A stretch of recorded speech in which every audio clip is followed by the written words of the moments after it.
There's a particular group of people that I'd like to honor this year with my reading. The word, which derives from nourish, means attend or administer. Tending is a fitting image, though for me, minister has the right ring to it. Whichever works for you, there are things to be said about nurses. I studied a team of them, Jenna, Michelle, Meg, over several weeks this spring, in and out of my dad's room as he set his heart right, pointed his soul upward, and listened to the prayer of his own breathing, as my friend Billy Collins put it. These nurse girls, so young or young-seeming until they cracked me open with a bit of intuition, rotated my father, swept his hair off his forehead, deconstructed his glorious smile to clean and reset the bold rack of acrylic teeth that took center stage on his face. These girls are dreamboats, Lovey. Angels, he whispered of them before he died. We'd seen nurse magic before, he with his radiation gal Joan, who shared his birthday, me with Catherine at UCSF, whose job it was to fill me with a cherry red chemotherapy so toxic you can only ever take one course. And I knew nurses from Children's in Oakland. I'd been there with my daughter, who had meningitis, and again with a friend's son after an all-day operation to separate the plates fused in his skull. Later, solo, I went back with a notebook and a pen. I'd gotten curious about something I thought might best be explained to me by a nurse. I waited for my escort in the lobby, staring at the mural behind the check-in.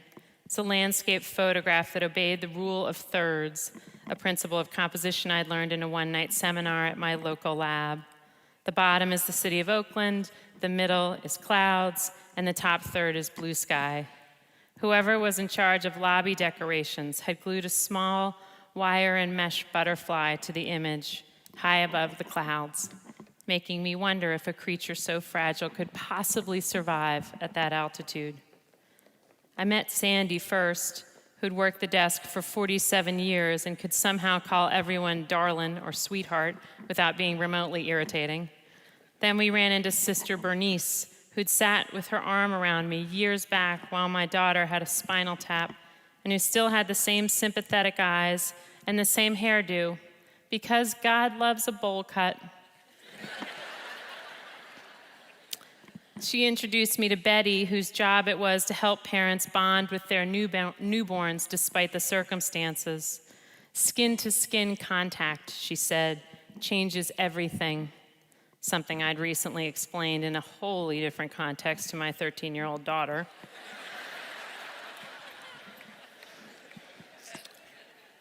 You know, Betty said, every parent looks forward to that first bath. But then when the baby comes months early, you can see how scared they are to touch their own child. So we show them how to hold and comfort their baby. And when they finally make contact and the sense of ownership kicks in, it's like a merger happening before your eyes. Every summer, a nurse named Pam jumps in.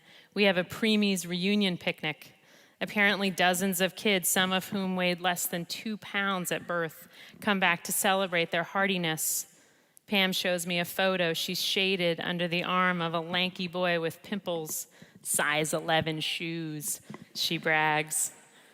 The things that happen here, the stuff we see, most people only know from Grey's Anatomy, someone rightly points out. It's humbling, Kim from oncology says, the way lives change so suddenly, the way families learn to accommodate their new reality. These kids, they become remarkable. They become special. She tells me about Adriana, who just graduated from college. She lived at Children's for months, back-to-back bone marrow transplants to treat lymphoma. After the first one, when her body rejected the new marrow, it was arranged that she would meet Britney Spears. After the big event, when the nurses asked her what she thought, Adriana just shrugged. What could this indomitable girl have to possibly learn from Oops, I Did It Again? I asked Kim what's hardest for her. I can manage any wound. It's the emotional stuff that gets me. Every now and then there's a child whose parents are locked up or just gone. And I think maybe I'm the first person to love this kid. The last nurse I talked to was Claire, who runs palliative care, like the angels who helped me walk my dad out of this life. About 70 patients, a fraction of a percent, die at Children's each year because not all diseases have cures. Claire tells me that when they know death is imminent, they move the child to a demedicalized space, a suite in a quiet part of the hospital with no machines, no PICC lines or feeding tubes, so parents can see and hold and memorialize their beautiful child, untethered. Off-duty nurses come in from home, bringing a poem and sometimes a flower. Claire said more often than not, there comes a point when the child, worn out from years of treatment, is ready. But, and this has been reported in children as young as 4, they won't let go until they're sure their parents will be okay. Altruists, Claire called them. I went to Children's looking for some value, to see if I could find some point in suffering, which there suddenly seems to be so much of. I'm still working out the details, but it has something to do with a general softening, a far-reaching clemency that I think Kim described best. Hierarchies are useless. Everyone has their own pain, their own grief and fragilities. Sooner or later, we are all patients. We are all butterflies. So Claire, Betty, Bernice, Jenna, Catherine, Kim, tonight we dedicate the show to you and to all nurses who help us understand and even celebrate the very tricky condition of being human.